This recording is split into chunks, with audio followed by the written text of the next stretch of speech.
For lesson 1 in Unit 11, the actual first lesson, we're going to be talking about these three-dimensional figures, breaking them down, doing cross-sectional analysis, and trying to figure out a little bit of the relationships between the number of faces, the number of vertices, the number of edges. And so we're going to just learn about these three-dimensional figures. If we understand a little bit about these figures, then we can apply that knowledge to think about these things. And so thinking obviously is the end goal here, not just completing formula work, although that's kind of how that kind of fleshes itself out. But here's some key vocabulary. And these are things that you've probably heard these words before, you've probably used these words, but a polyhedron basically is a three-dimensional figure whose faces or sides are polygons. So the faces are each of these like rectangles here, this pentagon, this triangle is a face on this polyhedron, all right? Now, you might be looking at those and going to say, oh, those are prisms. Like I know prisms from elementary school. Right, yes, they are prisms. But we refer to these particular prisms kind of combined, and if pyramids were part of this as well, we would refer to them as polyhedrons, many faces. So 3 or more faces will meet at a vertex. So one of these points is referred to as a vertex. Again, not new vocabulary, but maybe that's very helpful. So the vertices of the triangle are the vertices also, or some of the vertices of the polyhedron. When two faces meet, when it's just two faces, they form a line segment, right? And those are called edges. And these are the sides of these polygons. So this side is a triangle, or I'm sorry, the side of this triangle is a segment, the side of this rectangle is a segment, and when those smush together, that is referred to as an edge, where two of these faces meet. So if 3 or more meet, we call it a vertex. If 2 meet, we call it an edge. All right, and that's just the vocabulary to make sure that we know that. So we're going to do a little exploration to develop Euler's formula here. We're going to count the number of faces, the number of vertices, the number of edges. So let's look at this triangular prism, rectangular prism, pentagonal prism, and hexagonal prism. We're going to count the number of faces. There's one in front and one in back, that's 2. And then I've got 1, 2, 3 for each of the lateral faces. So this is considered a base in front and back. And then these lateral faces, 1, 2, 3. So that's 3 plus 2 makes 5. Over here, the number of faces, top and bottom. So these are the bases. So top and bottom, that's 1, 2. But then we have these faces on all the lateral faces. So 1 rectangle, 2 rectangles, 3, and then 4 in the back. So 4 plus 2 makes a total of 6. The pentagonal prism, we've got the 1, 2, 3, 4, 5. 1, 2, 3, 4, 5 of these rectangles. And then I have the pentagon on top and the pentagon on bottom, so that's 5 plus 2 makes 7. So you can probably predict what's this number going to be right in here. You can probably guess that that one is going to be 8. Did you finish that sentence before I did? All right, let's talk vertices. How many vertices do we see? So again, these are all of the pointy parts. All right, well, there's 3 on this triangle, there's 3 on that triangle, that together makes 6. There's 4 on this rectangle or square, and there's another 4 on that, so that adds up to 8. You can probably use that math to figure out what numbers are going to go in there. And then edges, let's talk edges. How many edges do we see? We have 1, 2, and 3 on this face.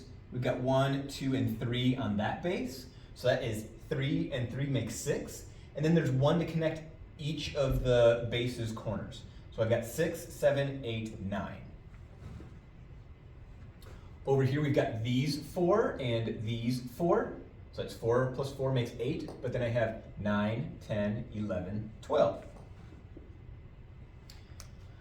Do you see any relationship between the faces, the vertices, and the edges? The faces, the vertices, and the edges. Is there a relationship in those numbers? All right, we can kind of have predicted here that we are going to have 10 here and we're going to have 12 there. Now, how are these faces, vertices, and edges related to one another? Without counting, can we know the number of edges here in this pentagonal prism? All right, can we do that without having to count all of those things? Well, the hope is that we can. And we're going to try to find a little bit of a relationship from these numbers to those numbers. And so what I'm going to say is, obviously, if I add these together, I get 11, which isn't 9. All right, if I add these together, I get 14, but that's not 12. If I add these together, I get 17, which is not 15. All right? If I add these together, I get 20, which is not 18. All right, so the question is, how do we know the relationships from here to here to here? And really, that's what I want for us to discern and to think through. How can we come up with one of these numbers if we know the other two? And that's the exploration. See if you can write an equation for that. Can you come up with one? What about when it comes to pyramids? Does the relationship hold? All right? Do we notice any patterns? Do we notice any patterns? Triangular pyramid. So that means that we have one triangle in back, one triangle on the right, one triangle on the left, and then one triangle on the bottom. So it's 4 triangles. How many faces? 4. How many faces? Well, there's the 4 sides and then the 1 on the bottom. There's the 5 triangles and then the 1 pentagon. There's the 6 triangles and then the 1 hexagon. So hopefully you're seeing this relationship, all right? 3 plus 1, 4 plus 1, 5 plus 1, 6 plus 1. Number of vertices, 1, 2, 3, and then plus 1 more. 1, 2, 3, 4, plus 1 more. 1, 2, 3, 4, 5, and then plus 1 more. So these are the same, all right? Which is different from when we had prisms. Let's count some edges and let's see if we can start to make some predictions. 1, 2, 3, and then 1, 2, 3. That makes 6. All right, I've got these 4 edges, 1, 2, 3, 4. But then I have 1, 2, 3, 4 other edges. That adds up to 8. Are we seeing any relationship there? Go ahead and try to fill in these, but then think, how did you come up with those numbers? How are the faces and the vertices and the edges related to one another in these pyramids and in those prisms from the last slide? Hopefully you can discern that the number of faces plus the number of vertices is equal to the number of edges plus 2. All right? The number of faces plus the number of vertices is equal to the number of edges plus 2. And so what we found there was when we added up the vertices, we didn't quite get all the edges. We were missing a couple, all right? And so there's kind of 2 ways to write this. Either f plus v minus 2 equals e, or f plus v equals e plus 2. This is the way that I'm going to be writing it. But again, I don't know exactly which way you are going to want to write that. And so this is our exploration of the number of faces, the number of vertices, and the number of edges and how they related to one another. This is called Euler's formula. If you are mispronouncing that and calling it something else, then that means that you're not listening to the way that I'm pronouncing this. This is called Euler's formula. So say it with me, say Euler's formula, and then you won't be embarrassed in class if you didn't listen to the instruction. All right, when we say the word wrong. All right, because it doesn't look like it says Euler, but that's what it says. All right, cross sections. Can you visualize these? So visualizing cross sections is an exercise of geometric thinking. All right, but it's not like, are you good at math? Can you think through this? It's more of, can you visualize what's happening? So those of you that are more privy to like the arts and design and architecture and those things, you can probably visualize the world a little bit differently than maybe folks who are just kind of like textbook followed directions type people. If you're more abstract random, then you can visualize this. If you're more concrete sequential, then you're probably just like really good at algebra, and that's probably the main difference between those 2 categories of people. So if I have an octahedron is basically 2 of these pyramids that are squished together. All right, so it is a square pyramid and another square pyramid, and when we put them on top of each other, pointy sides out, what is the cross section if I were to cut it from pole to pole, or if I were to cut it kind of across the middle? And so for us to visualize that, we kind of have to have an idea of what this shape looks like. Now this is really tough, because if you're trying to picture this concept in 3 dimensions, when you're looking at a 2-dimensional drawing, right, on your 2-dimensional screen and on your 2-dimensional notes, it's hard for you to visualize what's happening when we cut through something that's supposed to represent 3 dimensions. So that is tough. That is tough for a lot of people's brains to handle, especially younger people's brains, when you haven't quite figured out how to view the world quite yet. And so the question is, can you see that if I were to cut here from pole to pole, the shape that would be left on the blue plane here would be this rhombus. All right, we would end up with kind of this diamond shape. All right, if we cut it from pole to pole, kind of through the sides here, right? So that would make for us a rhombus. And sorry, it's not the most perfect drawing. But if I were to cut it parallel to the square bases, right? If I were to cut it through here, what would happen? What kind of picture would I get? And it looks kind of oblong. It looks like a rectangle if I were to cut it across like so. But if we understand that this is a square base, then I know that when I cut parallel to that square base, I'm going to have another square. All right? It's not going to look exactly like a square because we kind of have perspective drawing there. Can you visualize that? My hope is that you can. And if not, my hope is that by the end of our conversation and practice with this, that you are then able to. It's tough for folks to do that. It's tough for me to tell you how your eyes need to see the world, right? But that's kind of what we're having to think about here. And that's I know that's a challenge for some of us, right? To be able to think and visualize in those ways. All right, sorry for the bell. Let's go ahead and move on. So what we want to be able to do is here we have these triangular pyramids. Can we cut these horizontal? And can we cut these vertically?